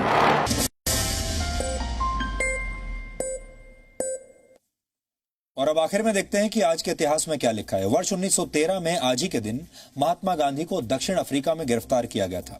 महात्मा गांधी ने दक्षिण अफ्रीका में रंग भेद की नीतियों के खिलाफ एक आंदोलन शुरू किया था। वहां की सरकार ने खदान, बागान और रेलवे में काम करने वाले भारतीय मजदूरों पर एक टैक्स लगा दिया था और उस समय इन बंधुआ मजदूरों से यह वादा किया गया था कि 5 वर्ष तक मजदूरी करने के बाद उन्हें मुक्त कर दिया जाएगा, यानी आजाद कर दिया जाएगा। लेकिन 5 वर्षों के बाद दक्षिण अफ्रीका की सरकार ने इन भारतीयों के खिलाफ एक टैक्स लगा दिया और इनसे वोट देने का अधिकार भी छीन लिया। महात्मा गांधी ने दक्षिण अफ्रीका की सरकार के इसी फैसले के खिलाफ तब सत्याग्रह आंदोलन शुरू किया था, जिसमें वहां के हजारों लोग शामिल हुए थे और अंत में दक्षिण अफ्रीका की सरकार को अपना यह आदेश वापस लेना पड़ा था। वर्ष 1944 में आज ही के दिन पहली बार अमेरिका में प्लूटोनियम बनाया गया था। प्लूटोनियम एक रेडियो एक्टिव केमिकल एलिमेंट यानी रेडियोधर्मी तत्व होता है। वॉशिंगटन के हैनफोर्ड में मौजूद बी रिएक्टर दुनिया का पहला ऐसा रिएक्टर था जिसमें बड़े पैमाने पर प्लूटोनियम तैयार किया गया था। इसका इस्तेमाल अगस्त 1945 में जापान के नागासाकी पर गिराए गए एटम बम में किया गया था। एटम बम गिराए जाने से पहले हैनफोर्ड में काम करने वाले बहुत कम लोगों को इस बात की जानकारी थी कि वो एटम बम बना रहे हैं, यानी एटम बम से जुड़े किसी प्रोजेक्ट पर काम कर रहे हैं। वर्ष 1991 में कुवैत के 650 से ज्यादा तेल के कुओं में इराक द्वारा लगाई गई आग पर आज ही के दिन पूरी तरह से काबू पाया गया था। उस समय इसे बुझाने में लगभग 10 महीने का समय लगा था और इस तरह की आग को बुझाने के लिए गैस टरबाइन से तेज गति से पानी फेंका जाता है। इसके लिए डायनामाइट जैसे विस्फोटकों का भी इस्तेमाल होता है ताकि वहां मौजूद ऑक्सीजन को तुरंत हटाया जा सके और ऑक्सीजन नहीं मिलने पर आग बुझ जाती है। वर्ष 1861 में आज ही के दिन बास्केटबॉल खेल की रचना करने वाले Canadian sports coach James Naismith का जन्म हुआ था। जेम्स जब फिजिकल एजुकेशन के शिक्षक थे तब एक बार उन्हें बच्चों के लिए किसी इंडोर गेम की रचना करने को कहा गया। इसका मकसद ये था कि बच्चों को कनाडा की भीषण ठंड में खेलने के लिए बाहर न जाना पड़े और इसी दौरान जेम्स ने बास्केटबॉल खेल की रचना की। उन्होंने इस खेल के 13 मुख्य नियम बनाए थे और वर्ष 1936 के बर्लिन समर ओलंपिक्स में बास्केटबॉल को ऑफिशियल ओलंपिक इवेंट के तौर पर मान्यता दी गई थी। और वर्ष 1985 में आज ही के दिन हिंदी सिनेमा के मशहूर अभिनेता संजीव कुमार का निधन हुआ था। उनका असली नाम हरिहर जेठालाल जरीवाला था। संजीव कुमार ने अपने करियर की शुरुआत थिएटर से की थी। 22 वर्ष की उम्र में उन्होंने ऑल माय सन्स नाम के एक नाटक में एक बुजुर्ग का किरदार निभाया था और वो तब सिर्फ 22 साल के थे। उन्हें फिल्म दस्तक और कोशिश में अभिनय के लिए 2 बार नेशनल फिल्म अवार्ड से सम्मानित किया गया।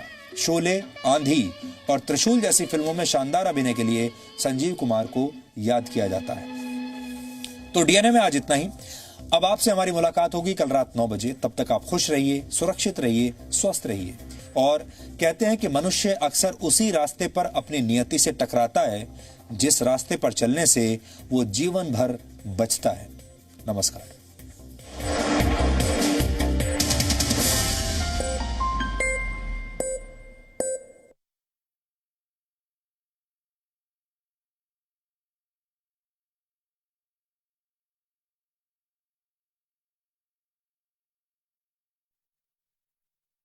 रोजगार की हर खबर, जी रोजगार समाचार, दिन भर जी न्यूज पर। तो अर्ज किया है कि मेरे सामने अच्छे अच्छे क्रिकेट एक्सपर्ट्स ने पानी भरा है क्योंकि मोहल्ले का सरकारी नल मेरे घर के सामने गड़ा है। नमस्ते जी, मैं बहुआ बोल रहा हूँ। कैसे हैं आप लोग? देखिएगा जरूर जी न्यूज पर आईपीएल मसाला अनलॉक इस T20 सीजन का सबसे धमाकेदार शो मेरे यानी बहुआ के साथ आप देखेंगे। Full on entertainment, full on मस्ती, बहुत सारा धमाल और साथ होंगे हमारे नन्हे क्रिकेट एक्सपर्ट भी आपके साथ बहुत सारी बातें करेंगे। क्रिकेट के बारे में बहुत सारा एंटरटेनमेंट लेकर आएंगे। सो एंजॉय करिएगा जी न्यूज पर आईपीएल मसाला अनलॉक। देखना मत भूलिए मेरे यानी रौनक के साथ ओनली ऑन जी न्यूज। 1 साल पहले ग्रेजुएशन कंप्लीट करा था। घर पे सबको बहुत उम्मीदें थी, बेटी है, कुछ करके दिखाएगी। काफी इंटर्नशिप्स भी करी थी कॉलेज में, प्लेसमेंट भी हो ही चुका था, लेकिन कोविड के आते ही सब। क्या आप नौकरी को लेकर परेशान हैं? तो अब जी न्यूज पर देखिए रोजगार की हर खबर। जी रोजगार समाचार, दिन भर जी न्यूज पर। आपका पसंदीदा न्यूज चैनल जी न्यूज डीडी फ्री डिश के चैनल नंबर 97 पर उपलब्ध है। अगर आप जी न्यूज नहीं देख पा रहे हैं तो अपना फ्री डिश एंटीना दोबारा ट्यून करें। एमबीए का रिजल्ट आया तो मेरे फैमिली मेंबर्स बहुत खुश थे। सपने जैसे उड़ान ही भरने वाले थे, लेकिन अचानक कोरोना ने सब रोक दिया।